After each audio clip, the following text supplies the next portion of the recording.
ठीक है। पहले में 17 क्वेश्चन थे, तो पहले के 17 क्वेश्चन में से इसमें से हम कुछ क्वेश्चन छाटेंगे अलग अलग विभाग में। कैसे? जो क्वेश्चन 1 से लेकर 4 तक आपने किया, जनरली आपने क्या किया, उसमें कंपनी बनाई, कंपनी बनाने के बाद लेजर बनाए, लेजर बनाने के बाद आपने स्टॉक आइटम लिया, स्टॉक आइटम लेने के बाद आपने क्या किया, सेल किया, परचेज करने के बाद आपने सीधा डेबिट देखा, डेबिट देखने के बाद प्रॉफिट और लॉस देखा। इसमें क्या हुआ, इसमें आपने क्या किया, माल को खरीदा और बेच लिया। तो ये 4 क्वेश्चन आपको कहलाते हैं। तो ये 4 क्वेश्चनों का जो पूरा है, ये आप सिंपल सा है, किसी किराने की दुकान में या तो आप मेडिकल का जो सामान सेल परचेज करते हो, उसमें हमें क्या करना है, एंट्री करनी है, सारी चीज़ों की एंट्री करनी है। तो 4 जो क्वेश्चन है, ये जनरली होता है कि किसी भी चीज़ का आप बिल बनाकर दे सकते हो। क्वेश्चन नंबर 5 और जो 6 किया है आपने, उसमें क्या हुआ था, आपने ग्रुप बनाए थे। किस चीज़ का ग्रुप बनाया था? 5 नंबर में आपने बाइकों के ग्रुप बनाए थे। हीरो का अलग हुआ, टाटा का अलग हुआ, बजाज का अलग हुआ और टीवीएस का अलग हुआ। तो ग्रुप की बजाय हम डायरेक्टली इनको भी सेल कर सकते थे, बेच सकते थे। इसका हमने ग्रुप क्यों बनवाया? इसका ग्रुप इसलिए बनवाया कि अगर आप बजाज की बाइक है तो वो बजाज के अंडर में जाना चाहिए। टीवीएस की बाइक है तो टीवीएस के अंडर में जाना चाहिए। ऐसा ना हो कि सारी बाइकों का मिश्रण हो जाए और फिर आप उसमें ढूंढो कि बजाज कहाँ है, टीवीएस कहाँ है। इसीलिए इसको आपका अलग अलग हो गया। क्वेश्चन नंबर 6 में हमने आपका बनवाया, बाइक का ग्रुप अलग हो गया था, मोबाइल का अलग हो गया था और कार का अलग हो गया था। तो बाइक में आपको बाइक डालना था, बाइक में यहाँ पर आ गया था कि सारी बाइकें, ठीक है, यहाँ पर हमने कंपनी को नहीं लिया, यहाँ पर सारी बाइकें आपकी बाइक में चली गई।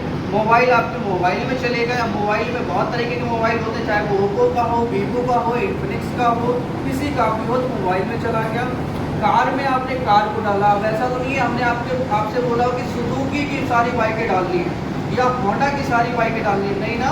उसमें आप सुजुकी डालो या होंडा डालो, कुछ भी डालो, कार में होना चाहिए। तो ये होता है कि जब आप मल्टीपल कंपनी में काम करते हो तो सारा सामान आता है, हर तरीके का सामान आता है, तब आप इस ग्रुपिंग के जो क्वेश्चन का यूज करोगे तो वो ग्रुप में चला जाएगा। क्वेश्चन नंबर 7 और 8 में आपसे बोला गया था कि आपको सैलरी बांटना है। जैसे कि 7 में था आपका बेसिस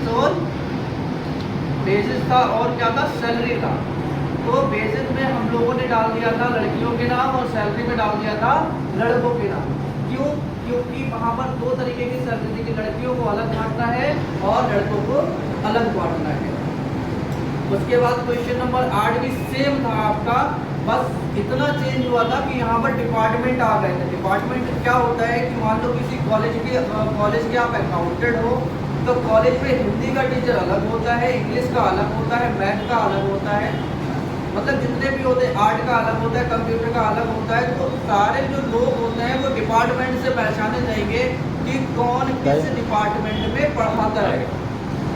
कॉलेज में जाते हैं ना तो एक सब्जेक्ट के कम से कम 3 से 4 टीचर होते हैं। मान लो कोई कंप्यूटर है, कोई थ्योरी लिखवाने आ रहा है, कोई लेक्चर देने आ रहा है, कोई आपको प्रैक्टिकल कराने आ रहा है। तो इसीलिए डिपार्टमेंट अलग अलग होते हैं और अलग अलग डिपार्टमेंट में डाला था। यहाँ पे सिर्फ हमने 2 ही डिपार्टमेंट डाले थे, फिजिक्स डिपार्टमेंट और केमिस्ट्री डिपार्टमेंट, यही तो डाला था और तो कुछ नहीं डाला था। तो फिजिक्स और केमिस्ट्री ये किसी कॉलेज में ही तो पढ़ाया जाता है, ऐसा तो नहीं है तो मतलब कहीं हॉस्पिटल में गए वो फिजिक्स केमिस्ट्री पढ़ाने लगे। तो ये कॉलेज में पढ़ाया जाता है। तो फिजिक्स का अलग होगा, केमिस्ट्री का अलग होगा। ये सिर्फ आपको उदाहरण दिया गया कि आपको कैसे बनाना है।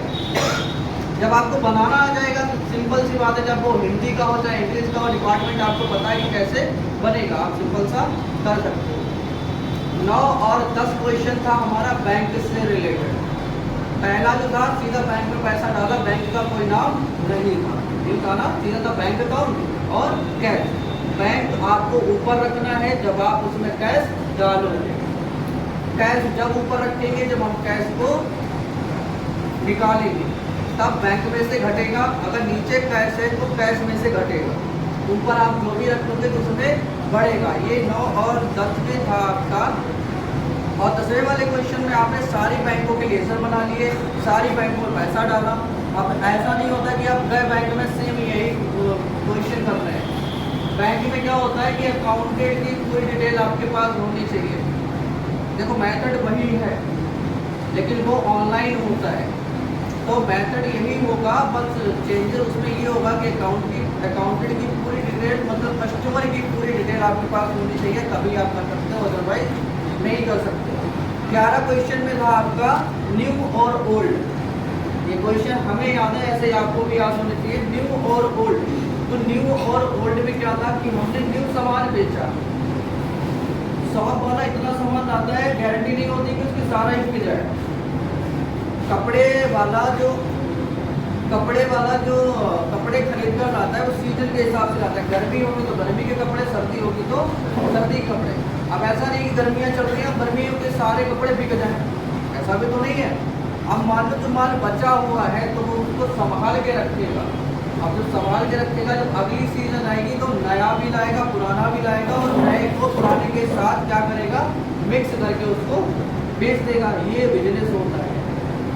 और ओल्ड का सामान होता है तो वो आपको पढ़ाया भी गया था फंडामेंटल में फाइनेंशियल अकाउंटिंग वर्क्स में, कि जो सामान बच जाता है उसको नए अकाउंटिंग वर्क्स में जोड़ दिया जाता है। ऐसा नहीं है कि उसमें आग लगा दो, फेंक दो, नहीं, उसको संभाल के रखो। और स्टॉक क्या कहलाता है? स्टॉक का मतलब क्या होता है? जमा। स्टॉक का मतलब होता है कि हमने इकट्ठा करके रखा है। अब जब हमने इकट्ठा करके उसको रखा है तो ऐसा तो है नहीं उसमें कीड़े लग जाए। इसके लिए हमें जगह भी, लोग कहते हैं कि हमारे गोदाम में इतना सामान पड़ा हुआ है, वो गोदाम बोलते हैं लेकिन आप गोदाम नहीं बोलोगे, आप कंपनी के अंदर है, कंपनी के अंदर हो, आप क्या बोलोगे? आप बोलोगे कि मेरे पास इतना स्टॉक है अभी, है ना। स्टॉक का मतलब होता है कि जो सामान बचा हुआ है वो दोबारा मंगाने की जरूरत नहीं है जब तक वो पूरी तरीके से आप सेल नहीं कर देते, तो ये स्टॉक होता है। तो हमारा 11 नंबर। 12 नंबर में आपने क्या किया होगा? 12 नंबर में आपको टैक्स बताया गया होगा। 12 नंबर में आपने टैक्स काटा, मेथड यही है टैक्स काटने का। और जैसे इसमें टैक्स लिखा हुआ था तो पेड टैक्स में चला जाएगा। अगर जीएसटी की बात आएगी तो वहाँ पर इनपुट और आउटपुट की जगह पे आप जीएसटी डाल दोगे तो इनवॉइस आपकी जीएसटी की बन जाएगी। 13 नंबर में सबने अलग अलग टैक्स कटा हुआ था, 12.5% था आपका, 4% था, 4% 2 बार था और 1% था। हमने आपको 4% का बता दिया, 12.5% का बता दिया। अब आपसे कोई बोले कि आपको 9% का टैक्स काटना है, 18% का टैक्स काटना है, तब क्या आप दोबारा टैली करोगे? नहीं करोगे ना। क्यों? क्योंकि आपने वो चीज़ सीख रखी है, क्योंकि जहाँ पर 12.5 हम कर सकते हैं वहाँ पर हम 18 भी कर सकते हैं, जहाँ पर हम 18 कर सकते हैं वहाँ पर हम आधा मतलब 9 भी कर सकते हैं, है ना।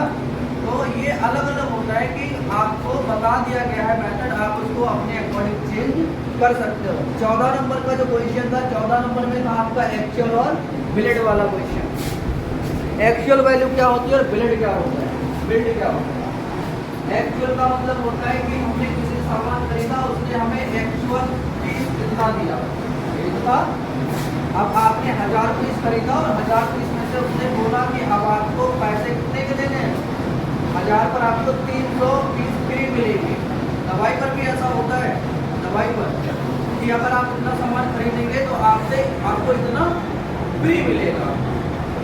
अब जब फ्री मिलता है तो फ्री वाले को क्या होता है कि वो जोड़े तो जाएंगे 1000 पीस, बट आप बिल कितने का पैड करोगे? मान लो 1000 पर 300 पीस फ्री है तो बिल कितने का पैड करोगे?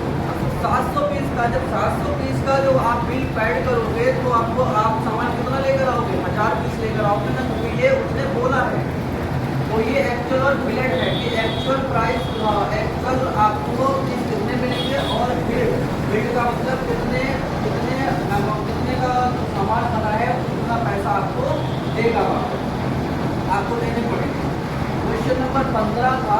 15 नंबर में आपको बताया गया था सिलेंडर वाला क्वेश्चन था, सिलेंडर वाले क्वेश्चन में था आपको कि उसमें सेल भी करना था, परचेज भी करना था, रिसीव भी करना था और डिलीवरी भी करना था। घर सिलेंडर जाती है, पहले लेने जाना होता था, अब घर वो फ्री में नहीं पहुँच जाते। आप लेने जाओगे 1050 का है, आपके घर पे आएगा तो 20 रुपये बढ़ा देगा। क्योंकि वो आपके घर पे डिलीवरी देने आया है, डिलीवरी चार्ज बढ़ा देगा। तो ये होता है कि अगर आप गोदाम पर बैठ कर सिलेंडर जहाँ पर हम लोग लेने जाते हैं गोदाम पर, वहाँ पर आप लेने जाओगे तो 1050 का ही मिलेगा। अगर आप घर पे सिलेंडर को मंगाते हो तो आपके 20 रुपये बढ़ जाएंगे डिलीवरी चार्ज। उसको भाई लेकर आएगा, चाहे साइकिल से लेकर आएगा, गाड़ी से लेकर आए, आपका सिलेंडर आएगा। 16 नंबर का जो क्वेश्चन था, रिफरेंस मतलब रिफरेंस क्या होता है? रिफरेंस पता है? रिफरेंस क्या होता है? अरे आप मुझे बड़े आप इधर सामान खरीद लिया, आपने नया नया मेडिकल रखा था, आपने किसी को बोला था कि हमें ये दिलवा दो दवाई ववाई के बारे में, बोला वो किसी से मान लो सबसे पुराना मेडिकल यहाँ पे सिंह मेडिकल है, सिंह मेडिकल वाले सरकारी मेडिकल बोलते हैं कि भैया आप ये चीज़ मंगाओ तो हमारे लिए भी मंगा देना। और जब पुराने हो जाते हैं तो हम कहने भी नहीं जाते, अपना सामान खुद ही मंगा लेते हैं। तो रेफरेंस का मतलब है कि हमने जो सामान मंगाया आपके थ्रू मंगाया, रेफरेंस हो गया। किसका रेफरेंस लगा हुआ है? आपके रेफरेंस सामान आया, किसका आया? मेरा है। कंपनी में जॉब के लिए जब आप अकेले जाओगे आपसे कह देगा जॉब लेनी है। अगर आपका भाई कर रहा है, आपका कोई दोस्त कर रहा है, वो कहेगा ये मेरे रेफरेंस से आएंगे।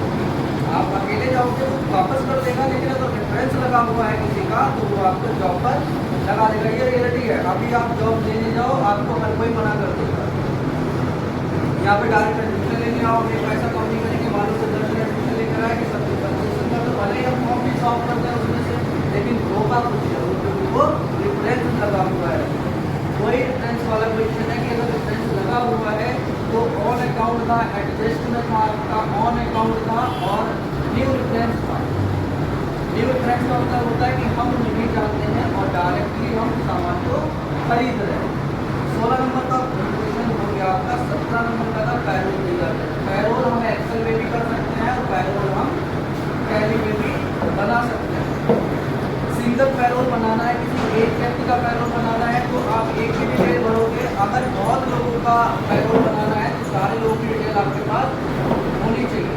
तो एक बार में बहुत लोगों का पैरोल आप बना सकते हैं। पैरोल का मतलब होता है सैलरी स्लिप तैयार करना, जिसमें आपको HRA भी दिखाना है, DA भी दिखाना है, DA भी दिखाना है, PF भी दिखाना है। सबकी कुछ पता है PF की फुल फॉर्म क्या होती है? याद रखना, प्रोविडेंट फंड होता है। टीए का मतलब ट्रैवलिंग अलाउंस होता है, DA का मतलब डिपेंडेंस अलाउंस होता है, HRA का मतलब होता है हाउस रेंट अलाउंस। ध्यान रखना क्योंकि ये लेज़र होते हैं और लेज़र क्रिएट करने से पहले उनकी फुल फॉर्म हमें याद होना जरूरी है, क्योंकि आप काम करके दे दो, बाद में कोई ऑप्शन खड़ा हो जाए तो आपको आपके पास जवाब भी होना चाहिए। उसकी फुल फॉर्म, सबकी फुल फॉर्म तो लिखी हुई है आगे, आप देख लेना। ये देखो यहीं पर लिखा हुआ है, ये